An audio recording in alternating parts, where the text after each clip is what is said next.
Hello, hello, hello. Welcome to the Weekly View with Sean's Rock. I am Sean the Key Notorious in here. And of course, I am joined along with. It's your boy Ciroc the Mike. Sean, I honestly think I'm just gonna go with Ciroc. I'm just gonna stay with it. I can't remember enough names of myself. All my passwords for my online accounts are just I don't know who to be anymore. And I'm still looking for that look. Like if you would have saw my hair before I put this hat on, you would understand why I'm doing what I'm doing. So from now on, Don't even try. Don't try. Ciroc. This is haircut. Haircut week. Obviously, this is why I got the hat on. So Okay. But it's not just two of us, not just the both of us today. Yeah. We also have friend, family. I'm trying to think of another F word I could put it there. Just kidding. I could put that. I can think of some words, but you might not like them. Yeah, I'm just saying. But listen, my girl, Affy, who's joining us today, third host. We love her. Coming Welcome in to the show. Straight from Dallas. What's up, y'all? Dallas, Texas. She's just visiting from Dallas, Texas, by the way. So she's smart like me. When it's cold, you get your ass down here to the south. Get out of your there. butt warm. Affy, how we doing? How you doing this afternoon? I'm good. How are you guys doing? We're doing fine. Thank you for coming on the show. We really appreciate it. Sure. Affy, we have a million questions for you. But we would love for you to, obviously, let's introduce yourself a little bit. Yeah, I know who you are, but introduce yourself. Let us know what you do, how you do it, and why you get at it. I'm Affy. I'm 29. I'm East African from Eritrea. I'm originally from Grand Rapids, Michigan. I do a lot of traveling, so I'm usually in a different state every 6 months, just promoting myself. I'm an artist. I do hip hop and spoken word. I do contests all over the states. And yeah, we just out here trying to boom the music, get our name out, get introduced to the world, Wait. I didn't know you did spoken word. That you kind of you slid that in there kind of sneaky. Spoken word. What?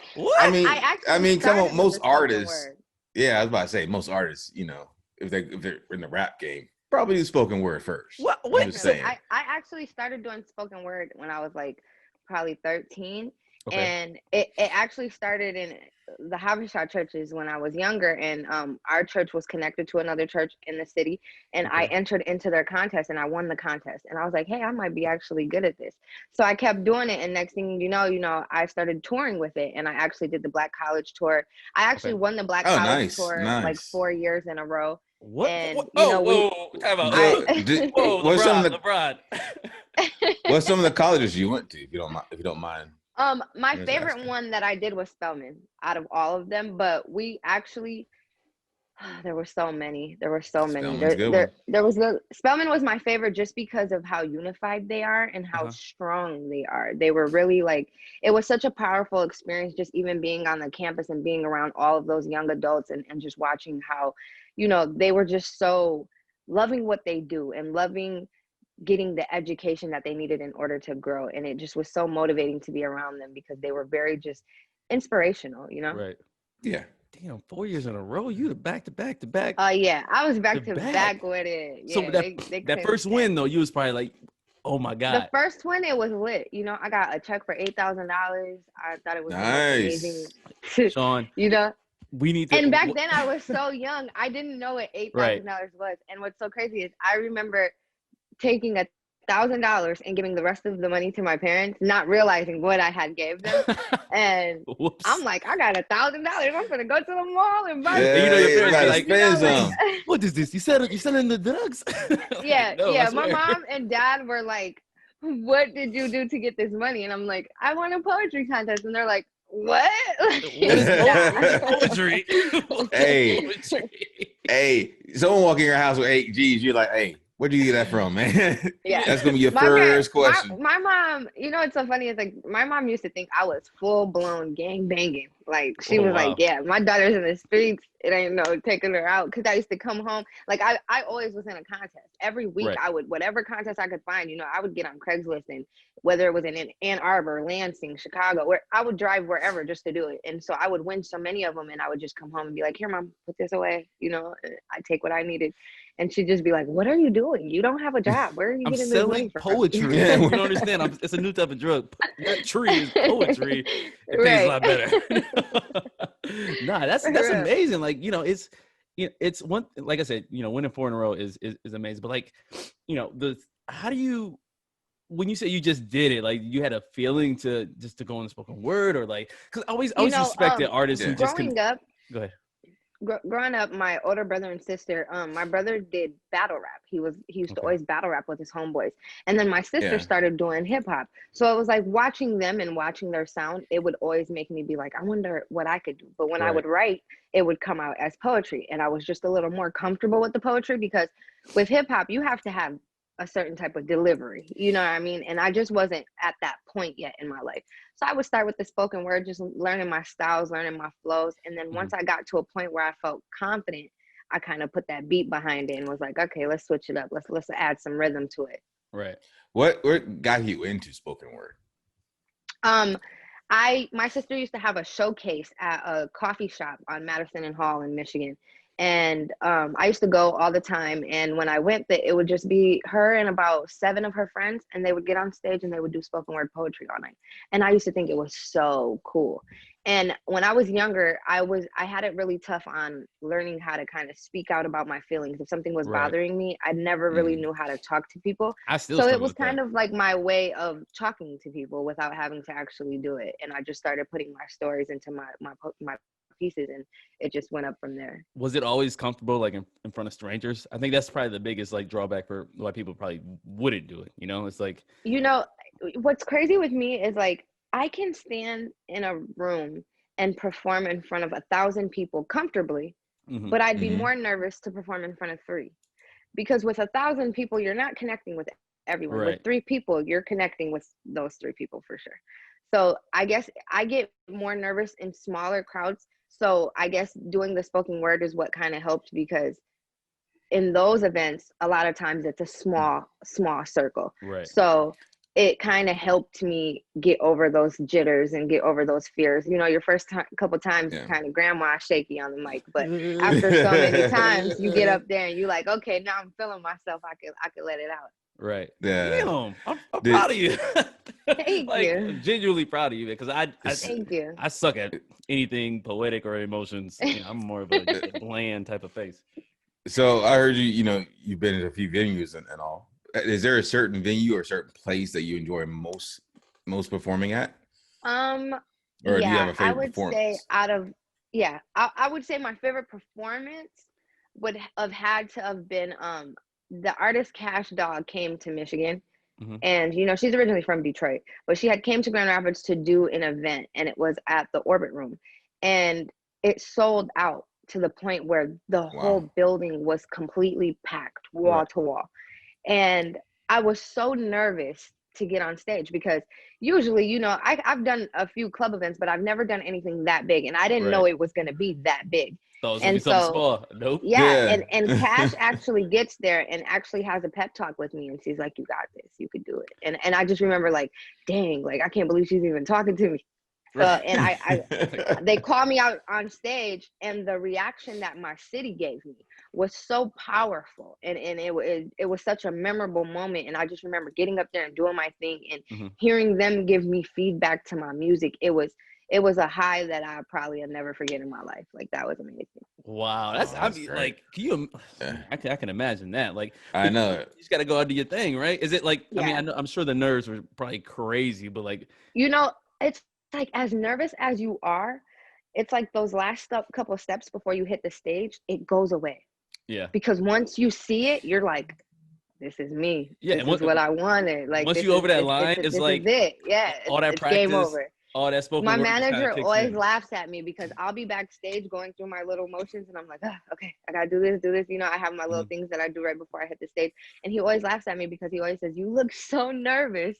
And you get on stage and blow my mind every time. I'm always sitting here like, how does she do that? Like, she gets up there and it's like, it just comes natural to me. Once that microphone is in my hand, I'm completely in my zone, in my character, and I'm ready to perform. Wow. That's great.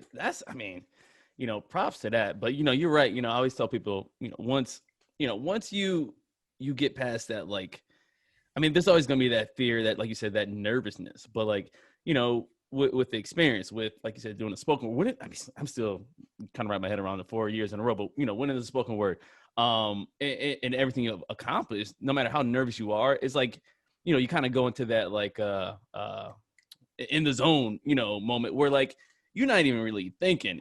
once you get up on Right. that Yeah. stage. It's just Right. coming out, coming Absolutely. out, It coming just out, comes coming out, out. coming out, coming It out. just comes out. You kind of forget any kind of nerves you're having, and it just goes. Okay, fair enough. So I listened to the album. I like it. That just came out, right? Yeah. Yeah, just I saw dropped. it Just October dropped. 15th. It sounds nice, man. And I watched It Thank does. you. Yeah, the music it really video. does. Like, I ain't gonna lie, like, you know, when I'm on Spotify, right? You know, like, you know, you got the mainstream, you know, the Drakes, the Kanye. So, you know, that's always like pop up on your Right. homepage, right? So, you know, but now I'm starting to kind of venture out and like trying like new artists, people I've never heard before, recommendations and stuff like that. And I listen to yours and like I put it on my speaker here, and I'm not the type to like, I guess you can say, if I'm going through an album, I don't even read like the title of the song. I just let it play and I'm just listening. Right. I'm just listening. And it went through everything, and everything not only was good, but it sounded good. It sounded good. And I Yeah. think, you know, a lot of people start off like, especially in music as an artist, like you know, you may not know the technical side of it. Like for us right now, you know, if I didn't know what I was doing, I probably wouldn't even have a headset or anything. You know what I mean? Like, it's just, you know, when you're just starting off. But, you know, like the quality of sound sounds amazing. And when that sounds amazing, I can hear you clearly. Your voice sounds amazing. And then it flows so well. So I love it. I'm gonna promote it as hard Thank as I you. can. And Thank It I'm really waiting is. for It number. really does sound Thank good. you. I mean, some of the lyrics you had in there, especially. Oh, I wrote it down too. All right. No. It was really good. It's in her. Well, the one I heard, which was I had it right here. Not part 2. It wasn't Affy Reloaded either. See, I got your thing pulled up right here, just so you know. He be doing research. You know, all right, oh date yeah, of birth. the Why You Mad on the Why You Mad one. You know, that was pretty good. You talking about $2,000 don't last long. $2,000 don't last long. Exactly. So why you mad? Nope. That was a great You better lyric. make a That was flip because it'll that was run a great fast. lyric. The fact that you talked about your $8,000 a second ago, that you got that check, and you're like, oh, I got this check. Let me go spend a little bit. I guess you learned from that one check for this song. Like Is that's what I'm taking. nothing. You gotta learn the power of it and the power of investing and making that multiply and come back to you. Because some people get that first 15 minutes of fame and what comes with it, and they get so caught up in that it'll go right past you, and you'll be sitting there confused, like, what happened? And I just try to make sure I don't fall for that. You know, like when I first started doing music in the city, I took off. And at first I kind of got big headed, like, oh, I'm the truth. Like, you know, ain't nobody messing with me. And then boom, a couple other girls started doing music and they took off too. And I'm like, oh, that's how fast it could be taken away. You know, that's how fast they forget about you. So it's like you got to always stay on your toes. I tried to put out visuals with all of my projects because I want you to be able to see me. I want you to see me, hear me, all the above, you know? Right. And I always tell artists, like, a lot of new artists mess up because they'll have one video and 100 songs on SoundCloud. Yes. A lot of people are not going to connect with you like that. You know what I mean? They want to see you. They want to know that you're just like them. They want to connect with you. They want to feel what you're saying. So I try to put out as many visuals as I can. And this project took so much because we went through a name change. You know, when I was younger, I used to go by Tokyo. When I was doing spoken word, they used to call me Tokyo Drift because of how quick I used to catch on to how to do it. There we go. And I went by Tokyo for years, you know. And then when I got older and I went over to the music side, it was like no matter how many times I tried, Tokyo just wasn't connecting to me. I just felt like it wasn't me. Right. And what's so crazy is I remember packing up my stuff and moving to California. And I'm like, I'm going to go meet Nipsey Hussle and I'm going to get signed by Nipsey Hussle. And I had a date in mind that I was going to go in there and show him what I had. And everybody kept telling me, just go up there. And I kept saying, no, I don't want to go until the package is ready. And what's so crazy is a week before the planned date that I had to go into the store, he was killed. And I just remember my whole world just breaking. Like Nipsey Hussle has been my favorite artist since he came out, hands down. Like I've mastered him to every ability. And it's like, when that happened, it took so much from me. And those first 2 weeks after his death, I went on Crenshaw every day. And I sat out there with the people on Slauson, and I would talk to people and just hear so many stories about the neighborhood and how Nipsey was and what he did for people. And as I was out there, because I was going so many times, they started recognizing me. And when I would pull up, they'd be like, yo, Africa, what's up, Africa? And everybody kept calling me that. They'd just be like, yo, Africa. And I'm just like, I like that because that's who I am and that's what I feel and that's what I put out. So I'm like, I'm calling myself Affy. We're going to stick with Affy and we're going to push Affy. And now when people say, why is that your name? I could tell them it's short for Affy. Yeah, you got to see, you know? That's why I'm struggling because I don't, I don't got no. It takes time. I always tell people when you try to force the name, it's never going to work. You have to kind of let it come to you and then boom, you're in the game.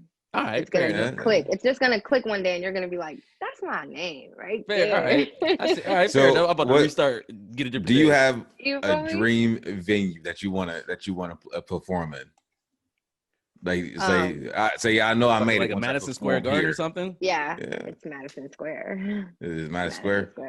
I've never. I want to be able to say that I sold out Madison Square before I die.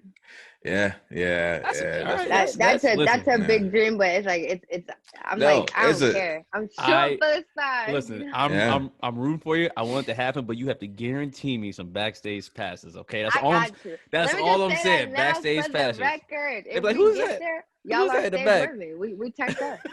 Who's at the back? So you would say that Nipsey is you think is that your main motivation or it's just one of them? Yeah, Nipsey is literally my daily motivation. I am so moved by his knowledge and the things that he taught when he was here. And there's so many ththings about him that I really look up to. Another artist that I really look up to like that is Missy Elliott. She's one of my favorites as well. Her grind, her drive and everything she does. I love it because me, I do hip hop and I do music, but I'm also a songwriter. I'm also a songwriter for a few different artists and I do a lot of production. So it's like, I like to be behind the scenes just as much as I like to be in front of the camera too. Yeah. And that's why I really look up to Missy because Missy empowers that. She's in every field. She has her hands in every way. And it's just like, I love that about her because that's where I see myself going. Right. Okay. No, yeah, that's definitely important, and Sean, he'll back this up. When we talk to other people who have just kind of started in podcasts and we're, to be honest, we're still new. Like, I mean, we're at the baby stages, but one thing I've learned is, it's good to know like all aspects around it, right? Like you said, especially with the music. Yeah. Don't just, be a rapper, try work on your vocals, try to sing, be a producer, be a writer, director, definitely get behind the camera. Right. So like, what I tell Sean is like, I want us to be, if something happened, one of us can do this all by themselves. They can work the camera. They understand the mics. They know, they understand the lighting. They know how to edit videos. They know how to edit all that stuff like that. So that's important because, it broadens something can always happen. Something can always happen. And then, but it's nice to always know you have a backup. Like say, if God forbid one of us gets sick, I might look, I can't do the show. He's got it. I know he's got it. I know he's like, okay, I'll just do this little. It may not look as good as when I edit it, but it'll look good. See, now you're talking shit. but that just I try to give him credit, and now you're talking shit. But no, I have a caveat to that. But that's my area. That's where I do most of my editing. He does most stuff on Spotify and all that stuff. So when it comes to the sound, I know for a fact he's got it. He can come to me and say, "Hey, Sean, I need you to do this for me for record for sound because I can't do it." It's not gonna sound as good. I can admit it. You should see me. I'd be like, you can do it.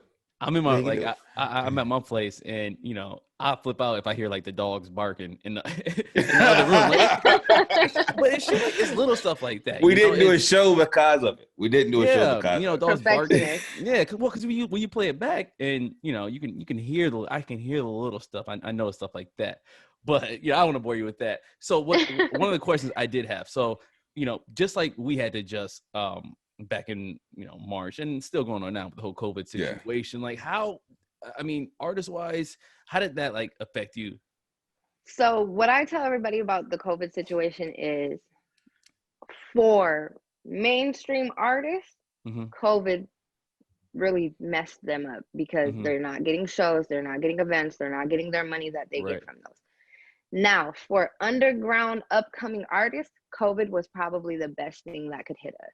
And the reason why I say that, because this is such a time for us to drop visuals, drop music, drop projects, and people are at home and they can watch it. My views during COVID have sprouted way much than when people are out at work, out busy, out having things to do. You know, this is like the most, it's crucial for upcoming artists. I told everybody, I know 2020 came with a lot of L's, but if you're an upcoming artist, this should have been your year to sprout and to promote yourself to the highest extent, because everybody's at home. Very true. And you know, and I'm glad I'm sorry, I just want to butt in here real quick. In case for whatever reason we get disconnected, we'll join you right back. But for some reason, Zoom's acting funny right now. Just want to look it up. Oh, okay. No, you're good. You're good. So.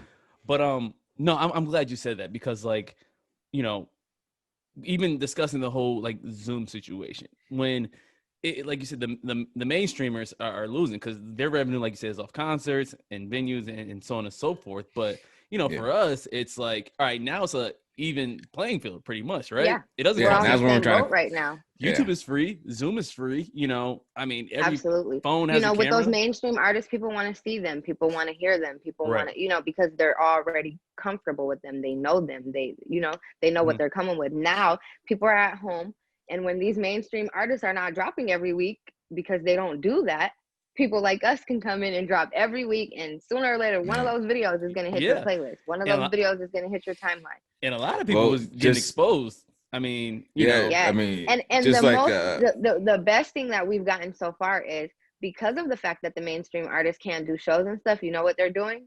Promo. Throw us some money and we'll promo you on our social sites, because they're not getting no money. I've gotten so many different artists to promote me for the low right now, because they're just looking for any type of way to make some money. What's that? What's some of your promos that you like? Some of the people that you got to do it for you. I've probably got promo from every artist in Detroit. Detroit's really popping right now on the promo. They're giving out really, really good deals.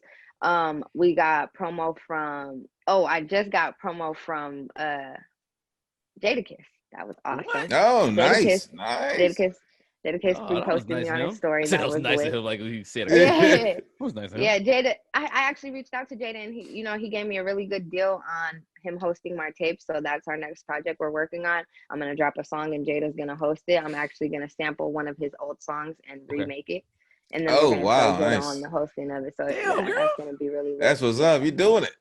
Yeah, I'm trying, man. I'm trying. Yeah. My manager, like, shout out to my manager, Ruben Martinez, Mr. TWC. He's so hands-on with my work. He's so hands-on with my projects. And, you know, a lot of times when I'm not thinking of stuff, he's up late night thinking of stuff. And I'll wake up in the morning and he'll send me a whole schedule of stuff that he needs me to go do. And it's just like, Jadakiss, he was the one who even told me about the whole Jadakiss hookup. He's like, get on it, do what you gotta do. And I'm like, all right, bet. That's what I'm talking about. Shout out to Ruben. Ruben, I know. Well, I know of him. He probably don't recognize me, but shout out to Ruben. Like, you know. Yeah, like Ruben actually. In New York, I just went to New York last month, and he sent my music in to Hot 97 without me knowing.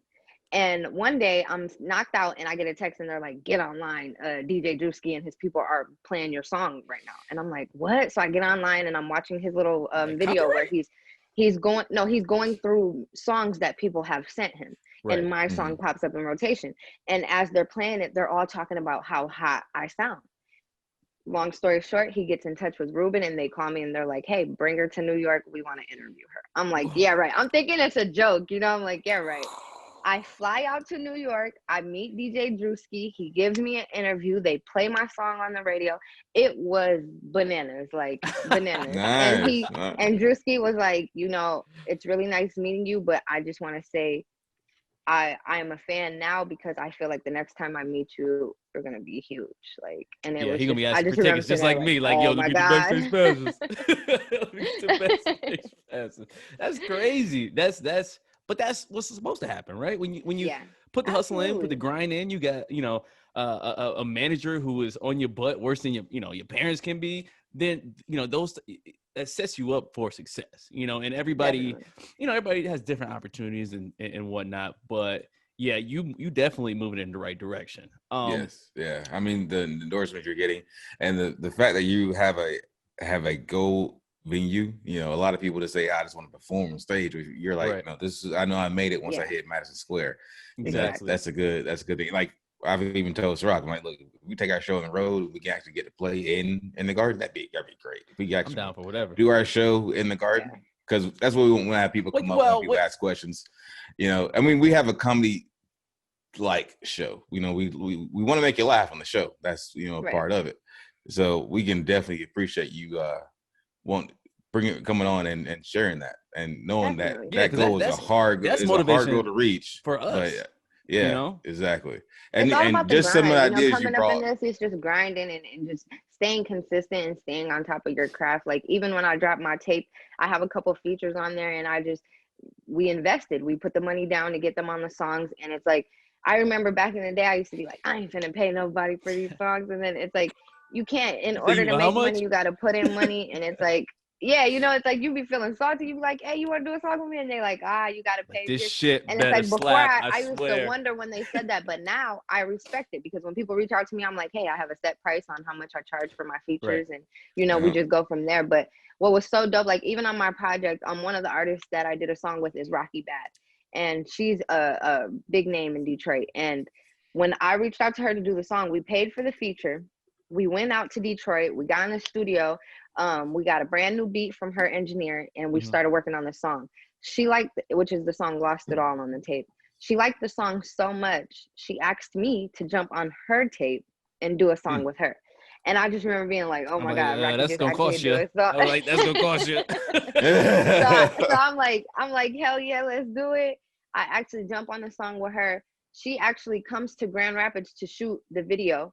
And I bring all my people out, you know, we just do it real big for her. And then for my video, she called all her people out and we went to Detroit and we shot it out there. And it was so lit. And it was just like, wow, I paid this girl for a feature. And then she turned around and put me on her tape. You know what I mean? And it's she has so many fans. I get on Instagram right now, I get so many tags from her. Like people would tag me like, oh, I found you from Rocky Bad's page.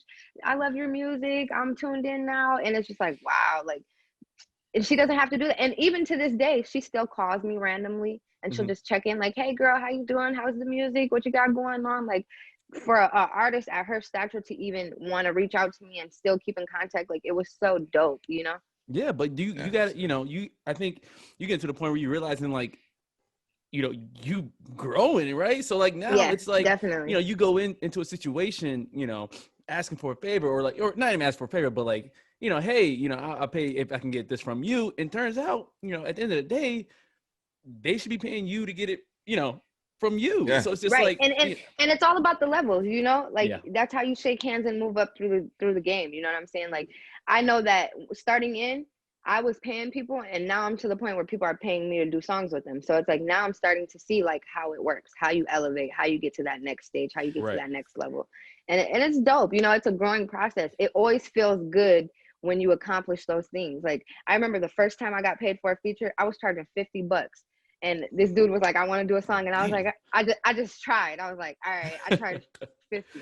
All right, and he's like, all right, I got you. And I just was like, oh my God, I'm about to get $50 to do a song. I was so lit. And it's like, now I'm charging 1,000 and people pay 1,000. And I'm like, dang. So it's like, I can only imagine when I elevate to the next stage and how much I'm going to be charging later on, you know? Feel about this, you know, this whole like versus thing. Like, what is this? Like, okay, so with the verses, are you talking about the music verses? Yeah, like I've never watched one. I think it's dope, but I only think it's dope when it's a good lineup because a lot of times they've had lineups that I didn't think were that interesting. But when it's a good lineup, it calls for a good show. You got to know how to match the people. I thought it was a really good idea when they matched Ashanti with Keisha Cole because they're both in each other's lane. You have to match people that are in each other's lane. If they're not in each other's lane, it's like, nah, I don't want to see that, you know? So let's see what else was a good one. What do you think? I thought the Gucci and the Gucci. Yeah, that one. Yeah, that was. Okay, so I gave it to Jeezy. I didn't. But Gucci's my favorite. But okay. So what are they? So like, are they like rap? I'll tell you why. Battling? The reason why it was intense is because you got to know the history of Jeezy and Gucci. If you know the history of Jeezy and Gucci, it makes the battle that much better. Like for example, it'd be like 50 Cent and Ja Rule. There was battling. a story told, and I'm not. 50 and Ja Rule, I would love to see that. Yeah, that would be something. Oh my God. Not only does it have to be the good lineups, but it also has to be people that actually had hits. And 50 and Ja Rule would be so good because they were both very strong when they came out. They both have back-to-back hits that they could play, and they both have that beef that they've had for all these years. That's why the one-sided beef. Gucci was so cool, because they had that beef, and it was like, okay, let's see what they do, just like back in the day, they said Jeezy sent somebody to do something to Gucci to, you know what I'm saying? It's a lot, it's a lot. So it's like, when those songs got played, I guarantee everybody that was watching from home was like, ooh, what's going to happen? You know what I'm saying? Because you want to see it. But at the end of the day, I gave it to Jeezy, because at the end, a lot of these guys, when they was in the streets, that was the tape that was being played. That was the song that was playing in the car. That was the motivation behind the hustle. And that was a lot of dudes growing up. Especially that album was the album that it really fed the streets. And I got to give it to the Snowman. You know what I'm saying? But Gucci, if we talking about appearance and your grind and staying independent and staying and doing your thing, I'm gonna give it to Goop. So like, are they like? Are they like? Because I've never even watched the verses. I'm just, I read. I'm the type. I'm here for the comments. They do have some of them that be whack, but it just depends on that person's fan base. It's like the Brandy one are gonna be good when you see. I wasn't the Brandy one. The Brandy one was not that good. Are they singing their song? I was hoping. So what they do is they pick songs on both sides, top songs, and then they battle them out. But they pick. I don't know how they pick the songs, but it's gonna be like their greatest songs, and it's gonna go against the other person. And then like, what are they doing? Them up to where the songs. Are they rapping their songs, or are they just standing there listening to their own songs? They're standing there vibing to their own music. Some of them sing, some of them rap, some of them, they just kind of do their thing. But it's my greatest hits album, because it reminds you. It's really, to me, it's outside of the verses. It's a time to give them their flowers. It's a time to say, hey, thank you for that music you gave us. Thank you for the joy we felt listening to it.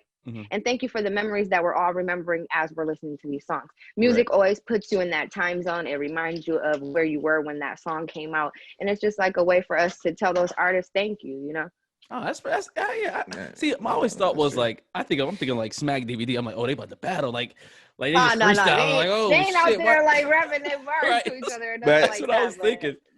But okay, they do it like the song for song. But going with that, don't you guys think that if they were allowed? They're allowed to do pretty much whatever they want to. But if they really brought some of that beef, if they really brought some of that beef to the verses, like say the Gucci and the Jeezy one. If they were really like, hey, this is back when you were climbing for this and this is why I made this song. This is on you. Wouldn't that add more to the verses? Do you think? Like Monica, Monica and Brandy. But you don't want to give it the opportunity to start new beef though. Yeah, you don't want. That's what you don't want. You don't, because in 2020 they gonna switch you up in 30,000 ways and make it seem like something is not. And boom, now it's new beef, and we don't even need that energy. We went through enough in 2020. You on a meme. That's honestly, that's the worst fear right now. You don't want to be a meme. Like that's you definitely don't want to be a meme. That's worse than jail. It's going away. Once you become a meme, it's like game over. I did a rap battle back in like 2005 with a girl, and somebody made her a meme, and every year around the time of the date of the rap battle, it always resurfaces. Every year, and I always am like, dang, that's so messed up. When they tag me, I always try to just skip past it so it doesn't keep popping up on the top. But it's like, it's like scheduled for every year on the same day. Yeah, she hating every time she opens her Instagram. It's like, God, really? To this day, like to this day, I've reached out to her before, and I'm always like, hey, we had such an epic rap battle. Let's do a song together. And she's like, nah, I hate I'm sorry. I apologize. Like that shit happens to you. You literally have to chase your career. Like you can't be what you were when that happened. It's too hard. It's too hard to come back from those. Oh man, it's brutal. But speaking of memes, and we're talking. So obviously 2 weeks ago, I think it was 2 weeks ago, the Nate Robinson Jake Paul fight was embarrassing. But how do you guys feel about this new? I mean, Floyd Mayweather fighting Logan Paul. Now, Floyd from Grand Rapids, so he represented all of us. Floyd needs to decide whether he's going to retire or not at this point. No. The man's retired. No, he's not retired. He's going to keep coming back every time somebody says something. All he's doing is he's Mike Tyson type fights. The same thing Mike Tyson and Roy Jones did. That's all he's doing right now. The Mike Tyson and Roy fight was so childish. I felt so bad. I just felt like somebody's back was gonna go out. Somebody was gonna need a wheelchair. Like at this point, it looked like two drunk uncles. I wasn't here for that. Like it just wasn't right. It wasn't. I mean, it was okay fight, but it was boring. It was kind of boring. But at the same time, me, I grew up watching Mike Tyson. I grew up watching Roy Jones. For the love of the sport, it was awesome. But it was like, all right. I mean, it was like versus for boxers, basically. Now, that's basically what it was. Yeah. What would happen if Floyd Mayweather loses? Oh, that's not gonna happen. That's not. We're never gonna hear the end of it. But it's like impossible at this point. At this point, it's logically impossible for Floyd to lose. Well, I don't even think that they're gonna. Even if the person probably could beat him, I don't think they would try. But I don't think Floyd is fighting the person he thought he was going to originally fight. I think he was going. I think he thought he was going to fight. Whatever the guy that knocked out Nate was. Jake. I think that at this point he's not going to fight anybody that he thinks is a challenge. I think either one he could win, but I think he thought he was going to fight Jake Paul. Now he's fighting the Logan guy. He's like, oh wait, this is the wrong guy. But the Logan guy is way more popular than his brother. He was like the original. Yeah, but it's like I hope that this kid doesn't jump in this ring thinking, I just knocked Buddy out. It's gonna be the same type of fight. Like, don't come in there with that attitude. You might have got lucky. The only way I see, because Logan, what he does have is he's like 6'1", and Floyd is like he's got a long reach. 5'6", 5'7". Yeah, he has a long reach, but Floyd has speed. Right, speed and history and I mean the training. I wouldn't be surprised. And Floyd really, because I'm a part of that camp. I'm tied in with that camp. Floyd doesn't stop training ever. Right. No, it doesn't. I mean, I'm not. Do you think he does? You think he trains nonstop Iron Man? Like, you think he trains consistently, just in case he has to fight these YouTubers in the future? Absolutely. Probably always prepared. I mean, 100%. If people talk about Floyd only fights when he's getting ready to go broke. How about Floyd only fights when he's ready to buy an island somewhere? I mean, think about it. And then at this point, it's probably impossible for Floyd to go broke. I don't think Floyd can do literally anything. Like, I don't think he has enough years left in his life to spend all his money. There's no way. Statistically, you can't go broke. He's not going broke. He's definitely not going broke. Hey, at this point, if he goes broke, it's gonna be like his kids, whatever. I mean, we can't say that because Allen Iverson almost went broke. Yeah, that's true. But then again, but you guys also have to remember it's 2020. Allen Iverson at that time didn't have the proper system around him to know what different things he can invest in, what different things he could be doing. As to 2020 Floyd Mayweather, his hand is in totally different things. Yeah. You know what I'm saying? Like, they didn't have, back then it was where you were trying to get endorsements. Nowadays it's when these endorsements are literally banging on your door. Like, and you can't go broke and be called the money team. That just doesn't make sense, right? Yeah. That kind of helps it out a little bit. Sense. I will say the Paul brothers are extremely smart. From the streets. That's another thing y'all got to remember. He's from the streets. So it's like, he gonna be tied in every aspect. So I just don't see him. I don't see Floyd going broke. I will say though, the brothers, the Paul brothers, they're smart. They making a buttload of money from doing this, win or lose. Like, imagine no one expects you to win, and if you lose, you still get paid. So you still for one, you're getting paid $1 million just for losing the fight, and then the endorsements that are going to come behind that. You're fighting Floyd. Exactly. You're fighting Floyd. It puts your name out there. Do you think that waters down and almost is like an embarrassment to the sport of boxing? Because you got these guys who have trained their whole life and will never get a chance to fight Floyd Mayweather, but then you got someone who's not even affiliated with the sport and can just come in and make the type of money you want to make, just for show. You don't like the favorite, become the favorite.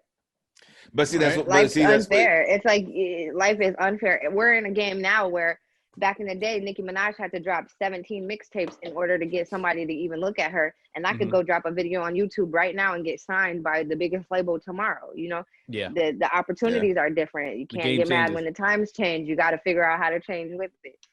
That's true. That's true. Very true. True. YouTube University, baby. I'm headed for it. I'm headed for it.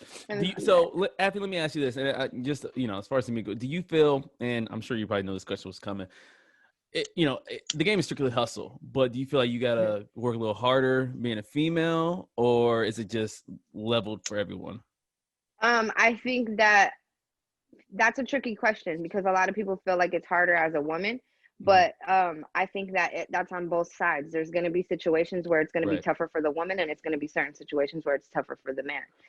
There's going to be certain events where me being a woman will play in my favor, and it might not work for a guy. And then there's going to be times when, you know, it might work in the guy's favor and not mine. So it really just depends on what you're doing and how you're doing it. I just always say, like I said, my main motto for anything: don't like the favorite, become the favorite. Don't like how they're moving, change their mind, do something different. And the beautiful thing about, you know, music or even the rap game in general is like, at the end of the day, like, especially me, when I listen to artists, like, I judge you on what you're saying, you know, what I'm hearing, you know, like, I don't care what you look like, you know, it's, you know, the talent will speak for itself, you know. And I think that's why I was, you know, to revert back to what I was saying earlier when I was listening through your album, going through everything, it's just like, if it sounds good, I just let it go. Just let it play. Play. But you can keep letting it play. But because a lot of new artists mess up by being so thirsty to put out some music that they're not caring about the quality. A lot of my songs, I've probably went to 4 or 5 different studios and re-recorded until I got the version that I like the most. I have songs on there that you don't understand. That we've probably worked on those songs for months before we finally felt like Make It Last. I made Make It Last 2 years ago. I finally got the version of the song back that I felt like was good enough to be put out. So it's like you have to care about perfecting your craft. You have to know that every time you put something out, that could be the one thing that A&R or that agent or that record label hears. You never know what they hear. So every project needs to be your best project. Exactly. You know? So I just try to make sure I put myself through different challenges. You know, my mom used to make me read pages out the dictionary, and I, like, if I got in trouble, I would have to write down words from the dictionary. And when I got older, I actually started just randomly doing it where I said every day for an hour, I'm going to pick a page out the dictionary and I'm going to learn a couple new words, because your music is only as good as your vocabulary. There's only so many songs that you can put out if you don't know the words, you know? So it's like, as long as I'm learning new words, I'm coming up with new commentary for my music. If I don't know any new words, my songs are all going to sound the same. Exactly. That's why, you know, a lot of people give me flack for this, but I'm a big fan of Drake. I know he's, you know, commercial, whatever. Oh my God, here he goes again. But I always say this. I say he's consistently good because he's smart. Like, you could, like, if you listen to certain things he says, like, you know, and compared to, like, you know, his competition, it's just, it's on a different level. And vocab is so important. Like, you know, having like 5 different words that, you know, explain one word, having synonyms and acronyms and all that other stuff, because, you know, it makes you more versatile. But if you only know, you know, your ABCs, that's the max you could ever be. That's all we're going to get. You know, it's like, you're going to give us that good hit. And then when we're waiting for more, everything's going to sound like that hit. And we don't want that. We want something new. People want flavors. People want to feel like different people when they hear music. They want to bring out different characters, different styles, different sounds, different moods. Feelings. You might be sad one day. One day I might be feeling like a wife. Tomorrow I might be feeling like a city girl. You know what I'm saying? Like, you got to be able to tap into those different sides and be able to have something for everybody. Well, damn. That's as true as it get. Sean. So let me ask you this real quick. Since you've been doing this since 2000, well, at least 2005, because you say you were doing a rap battle then. In this game, has the treatment towards you changed a lot, being a female in this game? Like, how has that changed? When I first started doing music, I used to reach out to guys to get on their songs and stuff, and I never got responses. It was more of like, guys would laugh like, what are you doing? You rapping? You know, and it's like, now those same guys are the same people that are emailing me like, hey, can you get on this song? Hey, I'm sorry for what happened back then. Yeah, you know, and it's like, and I used to take it negatively, you know, experiencing that change and experiencing like people treating me different, until I got to the point where I understood life is about levels, and you have to understand that that level that I was at then might not have been where I could be requesting the type of things I request now. Right. But I worked hard, and I earned the fact that now I can move up and I can say, hey, this is what I do now. This is how I move now. This is how I operate. So it was definitely a big change. And even with the different styles, like I said, I went from poetry to battle rap to then doing hip hop and putting out music and songs and stuff. So I went through my stages, and I realized the change that I got. But one thing I see now is the amount of respect I receive now, because now they're like, okay, back then we thought you was just playing because you know what I'm saying. We remember you they doing the didn't want me. poetry, then Now you want to they rap. all on But me. now I respect your grind. I respect what you're doing, and I respect that you're still consistently pushing the same thing. All right, damn, That's that was a good. that was a good, like, you ever go to an interview and they're like, "Yeah, that was a good answer." Can you start today? For real though. You know, it's so funny when I do interviews, they always tell me that, like, you have some really good answers. What are you doing after this? So what has been your worst venue thus far? To perform, and what made it the worst? Okay, so one thing about me is I don't care if it's 2 people that show up to the show, I'll still perform. I don't care. But one time, somebody reached out to my manager and asked us to come to a show. So we said, okay. So we got a party bus. They told us that they're gonna send the party bus and it was gonna take us to their city, and you know, so we're like, we're gonna bring a team of people since they're showing us that love. We put 40 people on this party bus. Middle of the winter in Michigan. You guys, we get on the party bus halfway through the ride because it was in Detroit, so it was 2 hours. An hour in, the heat goes out in the bus. Oh. But at this time, everybody's so drunk and lit, nobody cares. Yeah. You know, and there's 40 people on the bus. Because they're hot on the bus. You know. Yeah, there's 40 people on the bus. Yeah. We're jamming, everybody's lit. 2 hours in, now it feels like you're at a party once you're on a bus for 2 hours, you know. So now we're getting kind of tired, but we're like, all right, we got to the venue. You guys, we walk in and it's like a hillbilly kind of bar. Oh wow! So they're looking at us like, why are you here? Yeah, and we're like, you gotta be kidding me. You know what I'm saying? So I'm like, I don't care. I'm still gonna get on stage. I get on stage, I do my thing, we rock out, and then we're out. You know what I'm saying? We already got to drive back for 2 hours. That's gonna be like the rest of the party. Right. Now, like I said, we was drunk driving there.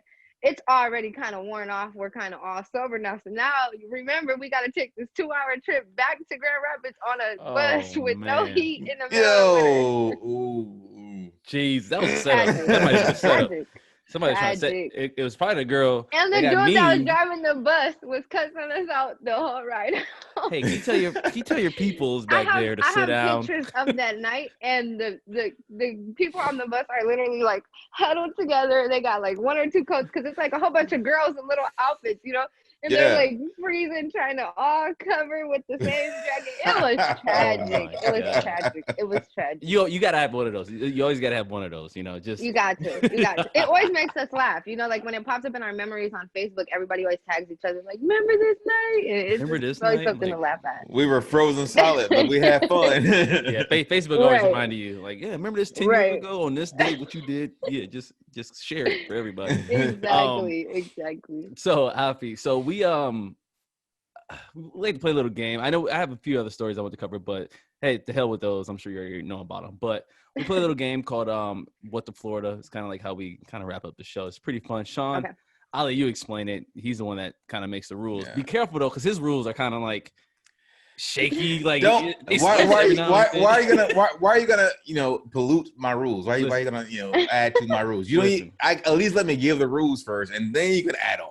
But you can't pollute it before I even put it out there. Know the answer. There's gonna be questions. You're gonna know the answer, but just again, you're putting it out before I even give the rules. Look at you. See, this is the professionalism I'm dealing with. No. But yes, we have a segment called What to Florida. That's how we end the show every single week. Basically, I'm gonna read 3 different stories. They all happen in Florida, mostly. There may be one story where like the person, it won't be in this one, I can tell you that right now, but maybe one story where a person's not necessarily in Florida, but they're from Florida. But all 3 of these stories happen in Florida. They happen in sometimes the same part of Florida or in 3 different cities. All you got to do is name what part of Florida it happened in. It's either North Florida, which is Jacksonville to Pensacola. Well, do you know where these, like, I know you don't live in Florida. So I don't know much about Florida. Okay, I got you. Go ahead. I got it. You the man. All right, Jacksonville. Okay, so North Florida is Jacksonville. Do you know Duval? I'm sure you heard of Duval all over the place. People screaming Duval. That's Jacksonville. So that's basically South Georgia, North Florida area. That's what we call it. We call it South Georgia. But that's the area. And then you have Pensacola, which is right next to Alabama. So that's where those two are. Then you have Central Florida, which is where we at right now. Oh my God, we're at Gainesville. We have Gainesville and Ocala. University of Florida is there. That's what we call Central Florida.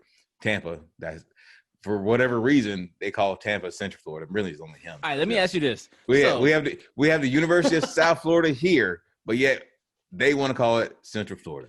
We are in Central Florida. Whatever. All right. If you go to Orlando, it's called University of Central Florida. That's Orlando. Are we Orlando? No. So what's Orlando considered? Central. Orlando is Central. We on the same parallel. Us in Orlando. Orlando is up above us. You can't call Tampa South Florida, and then what do you call Miami then? Because that's the South of the South. That's South Florida, of course. Okay, you don't have to go to the South of the South to be in the South. I mean, because everything below but Miami is the only part considered the South. No. See, exactly. Everything below, everything below I-4, which is I-4 is a highway that runs from the west coast to the east coast of Florida. Everything below that is considered South Florida, which is Miami, Fort Lauderdale, Sarasota, all that. So if you hear it really won't matter, but you kind of get the gist of it when you hear the stories. The stories kind of tells you where it happened, where these people are being this crazy. The longest explanation for a game ever. It's either gonna be north, central, or south. That's it. Pretty much. Anyway, and that was a long explanation. Normally, that was pretty long. Anyway, so let's play What the Florida. First story. Let me say it for the last one. Florida. You see what I'm saying? First story. Let me say that for the last one. Yeah. You change the rules every time you do this. But go ahead. I can read the stories in my order. Anyway, Florida man climbs atop playground equipment at a park, tells kids where babies come from.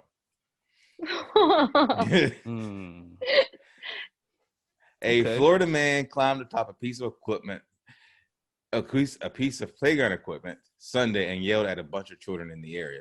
His message: where babies come from. Police took Otis Dwayne Ryan, 30 years old, into custody on a charge of disorderly conduct. The incident occurred about 3 p.m. Sunday at a park in the area. Officer said Ryan at first was approaching tourists and making inappropriate comments to women in an effort to get their male partners to confront him. An officer in the area was watching him wow, this dude was in watch doing this stuff. Come on, man. I feel like I already know what that is. Lord. Anyway, I watched Ryan walk over to the busy playground area and climb to the top of one of the children's toys that was being occupied by children between the ages of 4 and 6, and the officer wrote in an arrest report. Now, that person wrote that horribly. And by the way, this doesn't have to be like recent news, because I know some stuff ain't gonna make sense. Yeah, it used to be recent, and then COVID happened, and so people decided to stay in their houses for a little while. And also, if you win a Chick-fil-A gift card, by the way. Okay. Well, that was when we were in studio. That's when we were in studio. And I'll also say that I've won like 10 times, and I have not got my gift card yet. You're the co-host. You can't get the gift card, man. Hey, I gotta eat too, man. I gotta eat. All right. That's story one. Oh, wait. He then started shouting from the top, telling children that babies come out of women and use a vulgar term in doing so. But we know what he said there. Okay. Story two. Male stripper shot. Only reason I'm doing this story is because the person's okay. I mean, he's alive. That's the reason why I'm doing it. You gotta solve a murder. Yeah. Male stripper shot 5 times after showing up at a gang hideout by mistake in a cop costume. Oh my gosh. That sucks. I'm telling you, that's a bad day. That's a bad day. Oh my god! And exotic dance. You gotta reevaluate your job at that point. How do you end up in like a That's what they get trying to be sexy. Trying to be sexy in a cop outfit. Like, just stop. That's and the cops wasn't like, why has he got on booty shorts? Or the Here's the story. An exotic dancer hired to entertain a bachelorette party was almost killed after he showed up to the wrong address, entering an MS-13 hideout. Okay. In his policeman costume. The 26-year-old stripper Steve McComb was hired to show up at a bachelor party entertainer group. So anyway, that's that story. Okay. All right. It could have been. He could have been showing up for like initiation. And they were just like, "Oh man, you said your boy was an undercover cop. You ain't say he was an undercover brother." I mean, okay. I'll give you more of the story. The absent-minded young man noted the street name incompletely and showed up at a house on Alistras Lane instead of Alistras Court. That's pretty close. That's pretty close. All right. And this is from one of the witnesses. I saw what I thought was a policeman on the porch. Then I heard gunshots. I saw the cop throw his gun, scream like a girl, and run. When my 5 men with guns were firing at him nonstop. Yeah. Second witness. I wondered why this cop had no backups, but since I thought the police was already there, I didn't call 911. Damn, that's oh my God. Right. That's a bad day. That's a bad day. Anyway, that's story 2. And the last story. This is a nice little feel-good story for our last story because, it's the holiday season. Wait. Florida. Wait. That's the second story? Yeah, that's the second story. That's story 2. Okay, wait. You told me about the story about the man getting on the playground and doing that. That was the crazy first stuff. one. Then you told me the stripper guy. Yep, and then this got is shot. And then this is the third one. This is the third story. But then you just told me another story. No, that was all the same. That was the witnesses from the guy not calling the police is about the guy that was yeah, he's part of this. Oh, that's fucked up. But he thought he was the cop, so he didn't call the police. But no, yeah. Yeah, it's a mess. But no backups. With no backup. That's messed up. That is messed up. Anyway, for a nice little feel-good holiday story, Florida man pays 114 households utility bills about to be disconnected. I think I know nice what that little feel-good story. That was nice. All right. Nice. Business owner Michael Esmond donated thousands of dollars to pay the bills of 114 families who were at risk of having their utilities shut off. Okay. According to a report from CNN, according to the Gulf Breeze utility supervisor, Joan Oliver, because you don't know where Gulf Breeze is, so it's okay. Esmond paid $7,615.40 to cover the expenses of the bills, which were past due. News outlet reported. All right. Holiday cards notifying the families that their utility bills have been paid will be mailed next week. These people don't even know it's been paid yet. They're still stressing. They don't even know. They're double paying right now. They don't even know. That means they're about to get. They're about to scream and get out that little money and we've all been there. You get that little check. You're like, oh, I can actually pay that bill, and all of a sudden something's to pay off. You're like, oh, yeah, I got some money in my pocket now. They gotta pay it. So let's see. They gotta pay it. I think I got this one down. I'm gonna go first, just so I'm gonna give you my reasoning. So first story to do in the playground, telling kids how babies are made. All right, so that's some pedophile type shit, obviously. So let's see. In Florida, where do all the pedophiles live in Florida? I'm going to say probably north. I'm gonna go with north on the first story. Okay. And then you go. You gotta do. Oh, you want to do one? Okay. So then what do you do? So you're doing north for the first one? Yeah. All right. What do you got for the first? I already know what I got for all of them. All right. Okay. We're just going by one. Let's go one at a time. Okay. So the first one, I said north too. All right. You're and both I said wrong. north because Oh, you said go ahead. Go ahead. Yeah, you tell you wrong. You gotta listen to the reason. I gotta hear the reason. I didn't know she had a reason. Okay, so the reason why I picked my answers is because I'm prejudging the people already, just based off of. That's the whole point. That's the whole point of it. Oh, okay. So yeah, so that's why I gave number. Once I heard the story, I'm like, I don't see people in the South doing that. And then when I think of Central, I'm thinking of people around my age and a lot of college people and stuff like that. And I'm like, that doesn't sound like something they would do. So I gave it to the North. But if it ain't the North, it probably is the South because they a little crazy over there. We was both wrong? You're both wrong. It happened in Clearwater Beach, Florida. Oh, so that was Central. Damn. Yeah, it happened pedophiles. Here. Damn, it happened here. Pedophiles. And the guy looks nothing like you think he would look. At all. They never do. They never do. At all. All right. So second story. The bachelor, the exotic dancer who went to the MS-13 hideout. I said South. I'm going I South. give it straight to the South. Yeah. All right. Reasonings. Anybody have reasonings? Well, because it's the South. It's the South. Yeah. And I think of stripper, I think of Miami. Yeah. And wait, but you said the story. The witness saw the cop throw his gun. So the store had a gun with him too? Fake guns. Yeah, Fake the whole Fake vibe guns. of it sounds like the South Side. Yeah, that's stuff. 100%. Wrong. It Wrong? happened What? in Orlando. In Orlando. So what's that? Central? Central. Yeah. Yep. Yeah, Oh, Central got a lot of going on. Yeah, out they got a there. lot of. This might be one of those tricky scenarios where they all in the same spot. All right, so third guy, let's see. He's the Very one. good story. He paid 114 household utility bills. Now I know nobody in the South Florida would ever be that nice. I'm gonna say north just because it's closer to other nicer states. So I'm going north. That's okay. Well, I don't know because everybody got their unemployment. Yeah.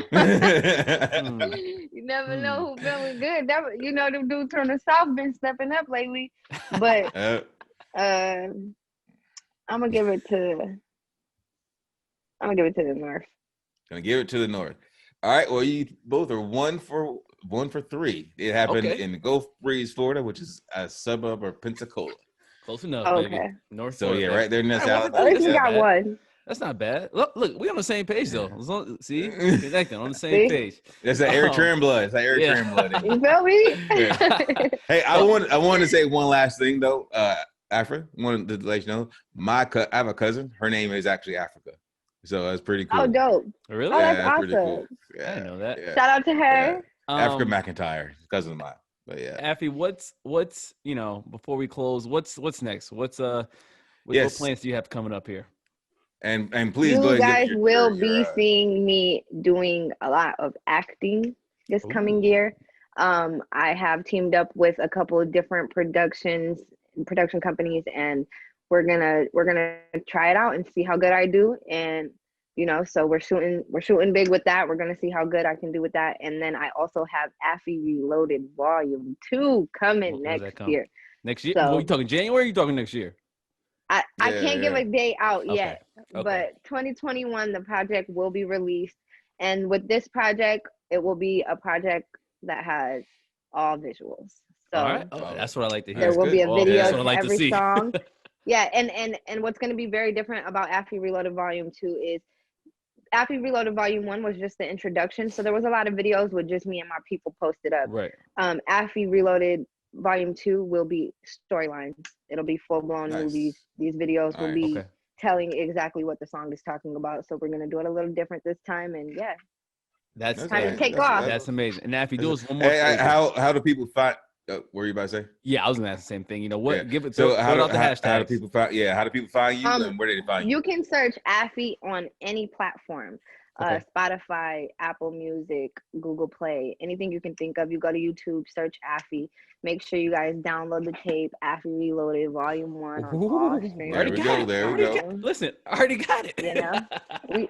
We in there. So check it out and make sure you guys tap in with me on Instagram, and you'll get up to date on any movies we do, any TV shows, any projects or events that we're going to be a part of. It will always be posted to my Instagram first at Affy Official. So make sure you guys check that out, AFFY Official.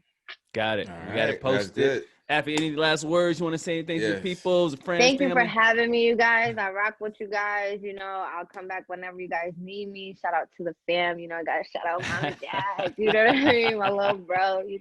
But yeah, shout out to everybody watching. Thank you for the support. Continue with the support, and show love. Support your people, support your friends, and make sure you're always tapped into what they're doing. You never know. They might blow tomorrow. You want to be connected. Very true. That's Affy, true. thank you so much for coming on. We love you. We support you. We got your back. Thank you. On again. Thank you. Let us know whenever we will check you out. We will check you out, definitely, and let him know. Let us know, of course, when you're available next time. And next time you come on, we want to play some of your music. So people can really, definitely hear what you have to say. I don't have anything. You have anything else? I am golden. All right. Well, all right, y'all. This has been the Weekly Review with Sean and Ciroc. I am Sean the Notorious, and of course I'm joined along with. And I'm still trying to figure my name out, but we're going Ciroc for now. Peace out. Thank you for listening. Take care.